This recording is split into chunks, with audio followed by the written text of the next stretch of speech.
ہاں میرے سرکار غوث پاک کا کردار دیکھو، اللہ اکبر، سرکار غوث پاک کے دور میں گویا تھا جس کی آواز بڑی اچھی تھی، اتنی اچھی آواز تھی کہ لوگ اس کو گانا سننے کے لیے بلایا کرتے تھے، وہ گانے گایا کرتا تھا۔ لیکن اب سنو اللہ والوں کے کام کیا ہوتے ہیں، سننا ذرا غور سے اس بات کو، شاید کہ اتر جائے تیرے دل میں میری بات۔ انہوں نے غوث پاک کے دور میں جب اس نے گانا شروع کیا نا، میرے غوث پاک فرماتے ہیں سن تیری بڑی اچھی آواز ہے، گانے نہ گایا کر، اس سے اللہ ناراض ہوتا ہے، کچھ اور نعت پڑھ لیا کر۔ وہ کہنے لگا یار دیکھو تو عبد القادر کو میری کمائی سے جلن ہوتا ہے، میری شہرت سے جلتے ہیں، اللہ اکبر، غوث پاک کو اور چوراہے پہ کھڑے ہو کے برائیاں کرنے لگا۔ آج بھی کچھ لوگ ہوتے ہیں نا، ان سے کہہ دو کہ صاحب یہ کام نہ کرو تو کہتے ہیں نہیں جی تم تو میری برائی مجھ سے جلتے ہو، میری ترقی سے جلتے ہو، اللہ اکبر۔ ایسے ہی اس نے جواب دیا۔ وقت گزرتا گیا، لوگوں میں اس کی بڑی مقبولیت ہوئی، وہ پیسے کما کے لاتا تھا، گھر والے کھانا کھلا دیتے تھے، لاتا تھا کھلا دیتے تھے، لیکن یاد رکھو ہر چیز کی ایک عمر ہوتی ہے،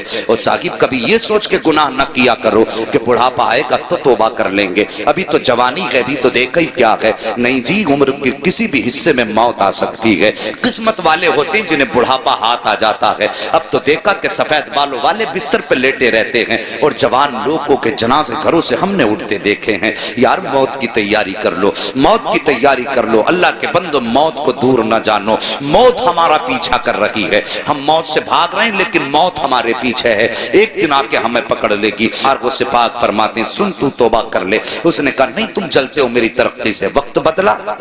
گلے میں اب اس کے بڑھاپے کے اثر آئے، آواز دبنے لگی، لوگوں نے اس کو بلانا شروع کر دیا، لوگوں نے جب اس کو بلانا شروع بند کر دیا، جب آواز ختم ہوئی لوگوں نے بلانا بند کیا، پیسہ ختم ہوا، گھر والوں نے کھانا کھلانا بند کیا، کچھ دن تک پیسہ رہا، گھر والے کھلاتے رہے، لیکن جب پیسہ بالکل ختم ہوا گھر والوں نے اس کو کھانا دینا بند کر دیا، اپنوں نے منہ لگانا بند کر دیا، جب اپنوں نے منہ لگانا بند کر دیا پھٹے کپڑے ہو گئے، میلا لباس ہو گیا، کوئی کھلاتا نہیں تھا، مکھیاں بدن پہ بھنکنے لگی، کوئی پاس نہیں بیٹھاتا تھا، جا کے قبرستان میں جا کے بیٹھ گیا، سوچنے لگا ایک دن یہیں پہ آنا ہے، ہو سکتا ہے کوئی مجھے کاندھا نہ دے، یہ سوچ کر کے قبرستان جا کر کے بیٹھا، دنیا مخالف ہے، کوئی کاندھا نہیں دے گا، مروں گا تو یہیں رہ جاؤں گا، لیکن اللہ اکبر، ایک دن اسی قبرستان کے پاس سے میرے سرکار غوث پاک کا گزر ہو جاتا ہے، اور وہ کریم ابن کریم جو ٹھہرے، وہ سخی ابن سخی جو ٹھہرے، اللہ اکبر، جیسی قبرستان کے پاس سے گزرے وہی لباس اس کا پرانا ہے، مکھیاں اس کے بدن پہ ہیں، میرے غوث نے قدم روک دیے،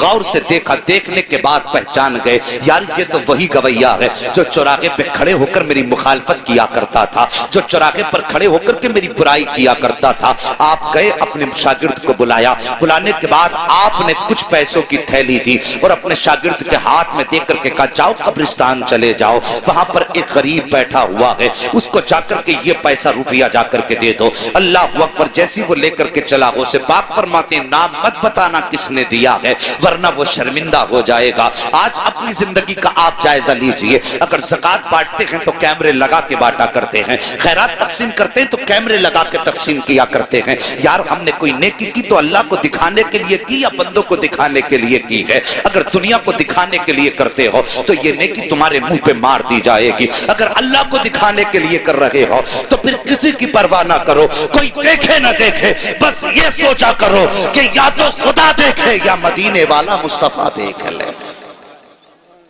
اور کسی کی غربت کا تماشا نہ اڑایا کرو۔ آج لائنیں لگتی ہیں، رمضان کا مہینہ آئے گا، خیرات بانٹیں گے دولت والے، اعلان کریں گے اس کی طرف سے کمبل بٹ رہے ہیں، وہ غریب جا کے بیٹھ جاتے ہیں، شرم نہیں آتی؟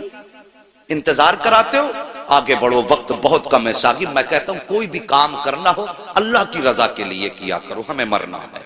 بس یہ یاد رکھو، ہمیں حسنین کے نانا کو منہ دکھانا ہے، مولا علی کا بھی سامنا کرنا ہے، صاحب ان کا سامنا کرنا ہے، کس منہ سے سامنا کرنا یہ تجھے اور مجھے سوچنا پڑے گا۔ سرکار غوث پاک فرماتے ہیں جا کے اسے بتانا مت کس نے دیا ہے، یہ آیا مرید لے کر کے، آنے کے بعد قبرستان میں اسی غریب کے ہاتھ میں جا کے جب تھیلی رکھی نا، اس نے یوں چہرہ اٹھایا اور دیکھ کے آنکھ میں آنسو آ گئے، کہنے لگا یار یہ تو بتا دے، پورے شہر کے اندر کسی نے مجھے منہ تک نہیں لگایا، کوئی مجھے ایک وقت کا کھانا دینے تیار نہیں ہے، یہ بتا یہ اتنا اتنا احسان کس نے کر دیا ہے؟ کون ہے اتنا مہربان جو مجھ سے اتنا پیار کرتا ہے؟ شاگرد کہتا ہے مجھے دینے کا حکم ہے، بتانے کا حکم نہیں دیا گیا ہے۔ یہ کہہ کے شاگرد جب چلنے لگا اس نے کہا ٹھہر مجھے پتا ہے۔ اللہ اکبر، جیسی وہ واپس آیا ہے وہ مرید شاگرد آ گیا، سرکار غوث پاک پڑھانے میں مصروف ہیں۔ جب واپس آیا تو آ کر کے وہی فقیر بھکاری دروازے پہ کھڑا ہو گیا۔ میرے غوث اپنی جگہ سے اٹھ کے کھڑے ہو گئے۔ ہاں ہاں، یہ آئینہ ہے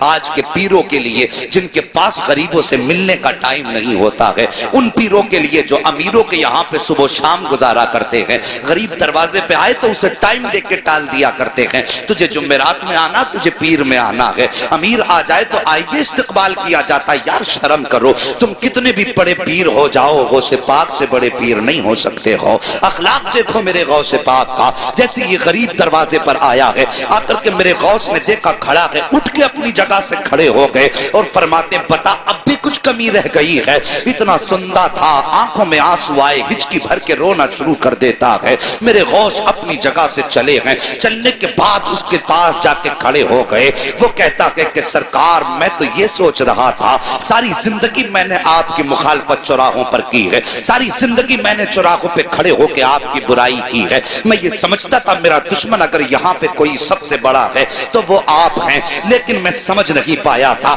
آپ اتنے بڑے سخی ہو، اتنے بڑے کریم ہو کہ میں یہ سمجھ نہیں پا رہا ہوں کہ آپ نے میری اتنی بڑی بڑی خطائیں معاف کر دی ہیں۔ اتنا سننا تھا۔ میرے غوث مسکرا کے کہتے ہیں بتا اور بھی کچھ چاہیے؟ اس نے کہا سرکار مجھے یاد ہے ایک بار جوانی میں مجھ سے کہا تھا کہ توبہ کر لے خدا راضی ہو جائے گا، میں نے آپ کی نہیں مانی تھی، اب بس اتنا بتائیے کیا آج توبہ کروں گا تو کیا میرے گناہ معاف ہو جائیں گے؟ میرے غوث مسکراتے ہیں اور کہتے ہیں اللہ ہاتھ بڑھا دے، ہاتھ میں ہاتھ دے دے، صرف توبہ سے گناہ کی معاف نہیں ہوں گے بلکہ اللہ تجھے محبوب بھی بنا لے گا۔ اس نے اتنا سنا ہے، تڑپ کے کہتا ہے سرکار کیا اتنا بڑا کرم بھی ہو سکتا ہے؟ میرے غوث کہتے ہیں ہاتھ بڑھا دے، توبہ کرنا تیرا کام ہے اور تجھ کو ولی بنا دینا یہ عبد القادر جیلانی کا